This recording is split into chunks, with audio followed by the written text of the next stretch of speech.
Right. So what have we learned up to now? We have learned that ours is the generation of Moshiach.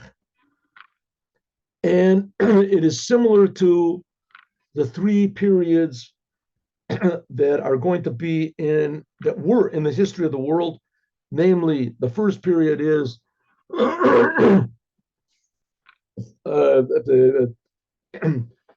until the giving of the Torah. That was the period of Abraham. Until the giving of the Torah, the God was revealed in one way.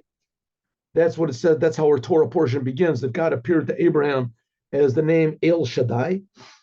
Then there was the giving of the Torah, the going out of Egypt and the giving of the Torah. And then there's the third period, which is the days of the Mashiach, when God will be revealed in a total and a complete way. Everyone will know.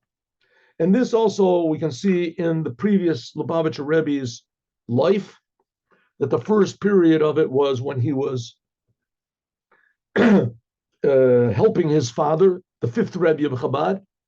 And then after that, when he became Rebbe, that's the second period in America. And then the third period is after he passed away on Yud Shvat, 1950. And up to now, that's the period of our Rebbe, of the period of the Mashiach. That's the third period of Mashiach. There's yet another hint that the Rebbe said about himself, that he is the Mashiach. Okay. Nevertheless, suffice it to say that what does it mean that now we are in the time of Mashiach? That means that we have to do everything we can to bring to the future redemption, lahavi liyamot Mashiach, immediately. Like we say, l'alter l'tshuva l'alter gula. That's what the previous Rebbe said. Immediately, if all the Jews just return to God, to the Jewish identity, then there will be the future redemption. And we see that it's happening. It's happening. In the world, we can see clearly, day by day, moment by moment, Jews are waking up, right? Jews are waking up all over the world. Unexplainable. Never been such a thing like this in the history of the world, right? All of those people that were quiet in the Holocaust, that didn't say anything, right? You might think that they were supportive or they were indifferent. All of a sudden is waking up this unexplainable Jew hatred all over the world. Right? Hate the Jews, and it's in the news, and it's in this, and it's in the courts, and it's in the streets with big the advertisements. Kick the Jews out of Palestine, kick the Jews out of the world, no more Jews. All of a sudden, Jews that thought that everybody sort of liked them, that they could sort of mold into the wallpaper or whatever it was, suddenly they're not allowed to. They realize, hey, yeah, 1 second, I would like to not take a stand, but I'm forced to take a stand. I'm a Jew, and nobody can figure out why are they hating me, because what did I do wrong? You know, I mean, is it, if maybe I'm doing something wrong, I can stop doing it, and then people will like me again. And they realize it doesn't work. It's not working. Listen, that basically was the idea of Zionism, that if we just act like everybody else, I say, if we're like the world, we'll be liked by the world. And we see that it just doesn't work. It just doesn't work. There's something in the Jew that just arouses the ire and the hatred of everybody. Every 2 weeks or something, there's another condemnation from the United Nations. Right? The Jews. So now the Jews suddenly have to stand against the whole world, which is good. They have to stand against, they think it's the worst thing in the world, but suddenly they realize they got no choice. So this is what the idea is not that because we want to destroy our enemies, we're going to, because as soon as a Jew becomes clearly defined, that the reason that we're hated is because people are evil and that they hate good, and that the Jews, whether they act it or even they know it, are holy. We're a holy nation. That's what it says in the Torah. And everybody knows it. And even the Jews, deep down, they know it, but it's deep down.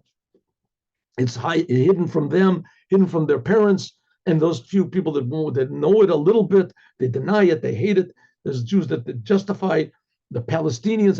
It's ridiculous. In Israel, there's a newspaper which is called Haaretz, which is written by, supposedly intellectual. I mean, maybe they are intellectual people, and they say, the Jews are definitely, we treat the Arabs much worse than they treat us.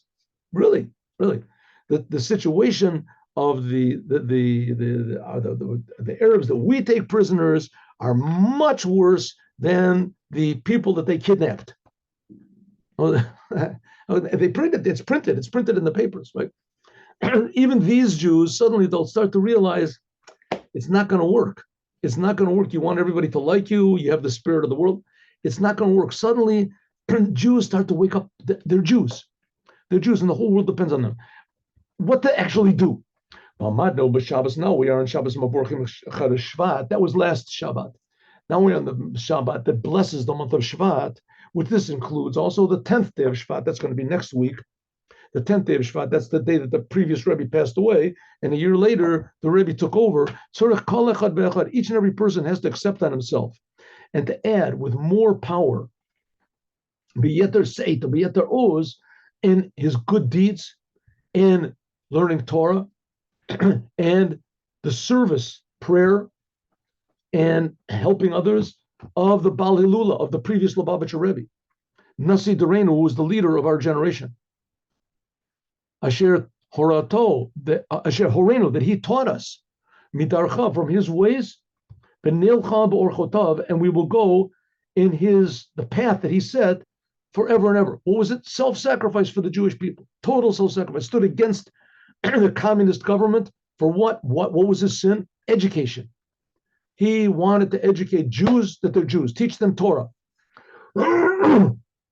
encourage them to do commandments, that there should be mikvahs for women, and there should be people, the mohels, to circumcise Jewish children. There should be teachers for the children, and for that he was thrown into prison and sentenced to death. And when he came to America, he was already paralyzed. The previous Lubavitcher Rebbe was already paralyzed. We saw a picture of him, right? Let's do another picture. Nice picture here. The previous Rebbe. 1 second. Here we go. 1 minute. Here, Rebbe Yosef Yitzchak. Nice picture. Here we go.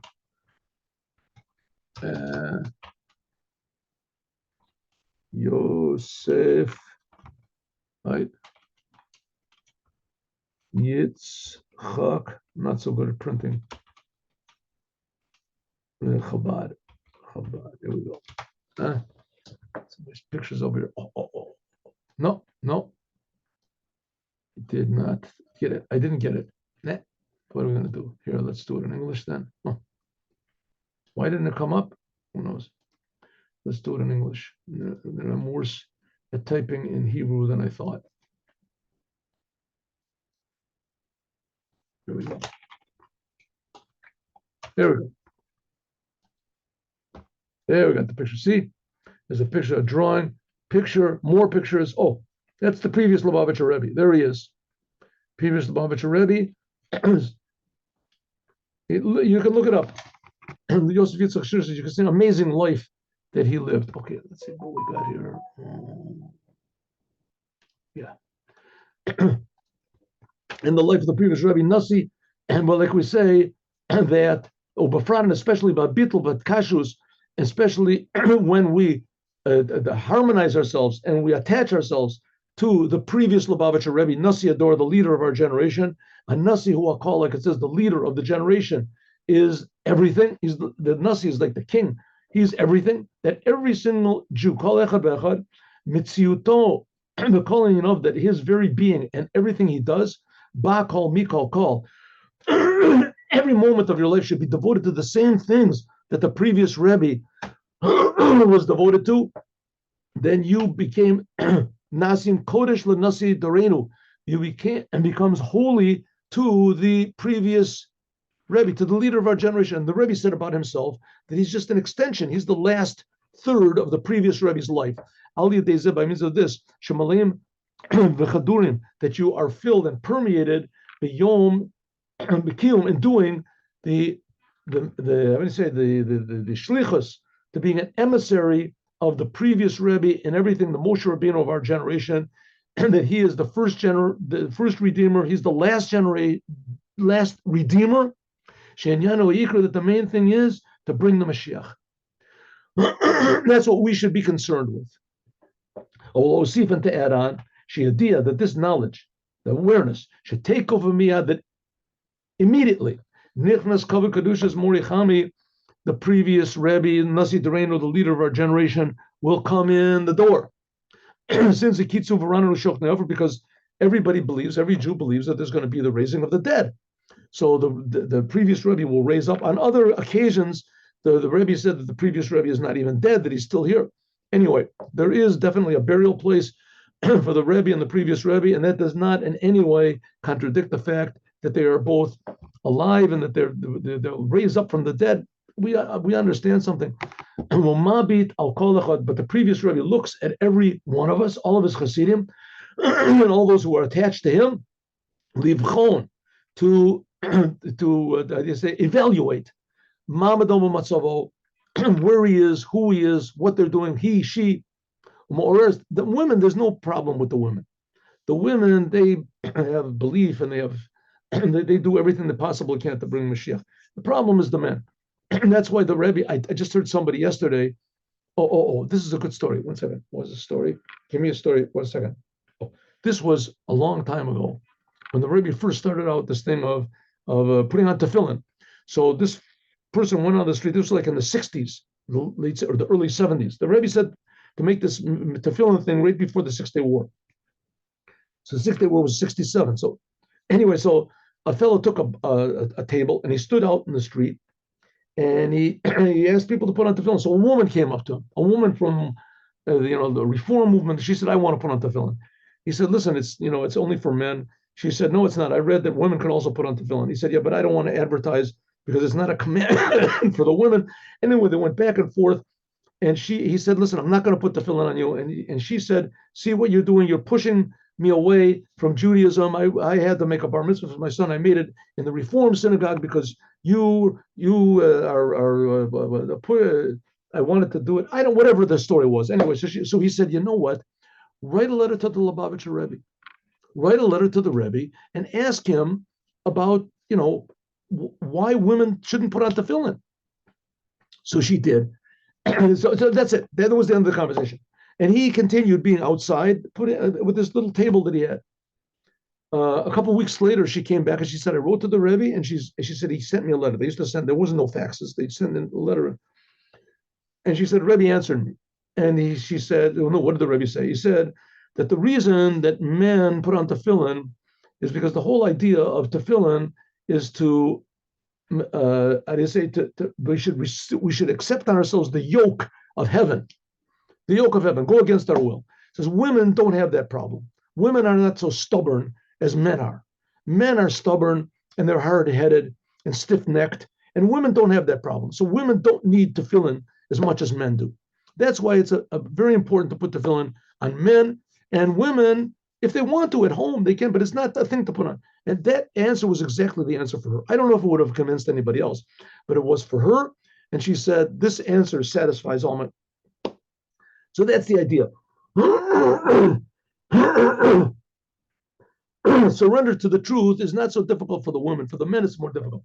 And to add on, that immediately the previous Rebbe will come in and he will check out and see how we are connected to the truth, if we're really doing what we know internally is right. If a Jewish soul tells us, and therefore it is proper and it is beneficial to make forbringans, to make special forbringans, special Hasidic get-togethers, beginning from Shabbat Mavorkin, last Shabbat, which is the month of Shvat, in addition to the forbringing of every Shabbat, that it says, Parshat Vayakel, Moses is gathered together and Jewish people, and every Shabbat to bring all the Beit Knesset, all the synagogues and all the places of learning, and to teach Torah in public, Ubafrat, and especially Rosh Chodesh Shvat, the first day of Shvat,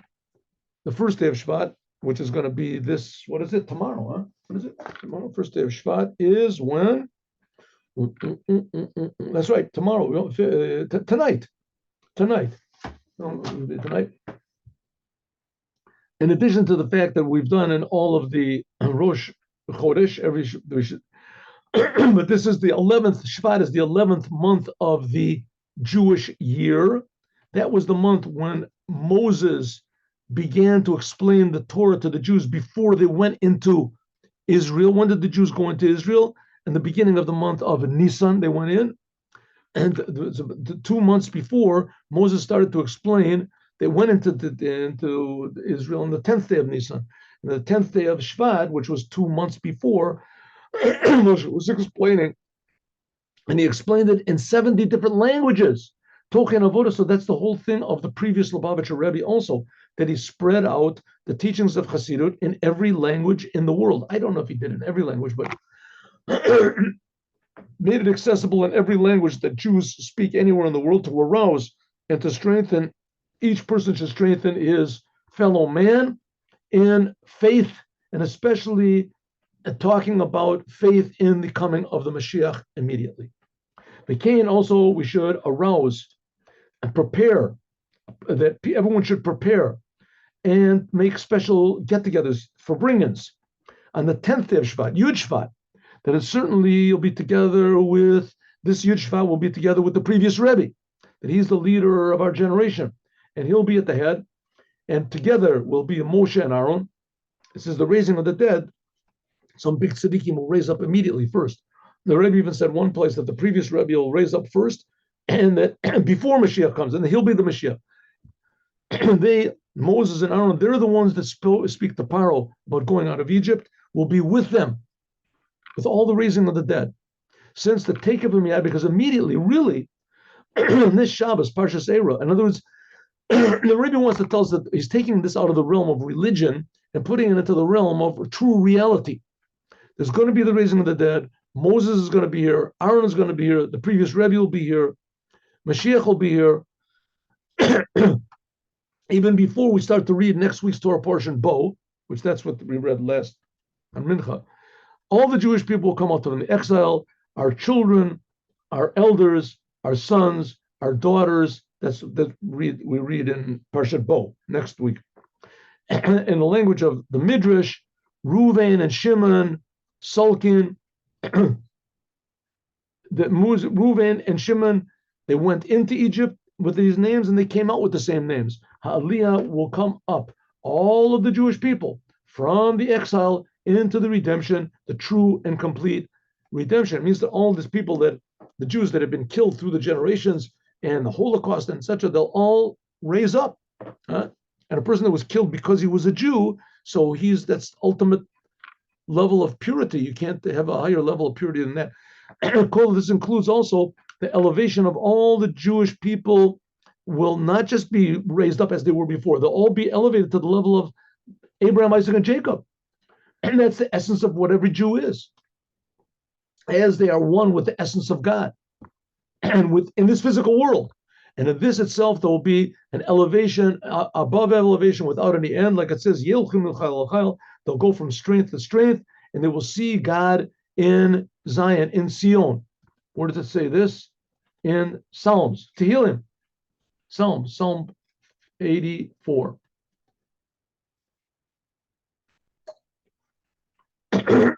They'll go from strength to strength and see God in Israel, in the Beit HaMikdash Shlishi, in the third temple, a Meshulash that's triple, the third temple.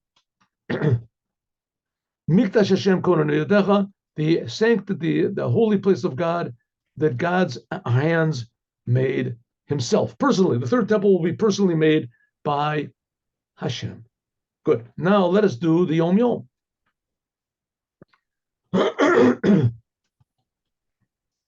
Excuse me. Here we go.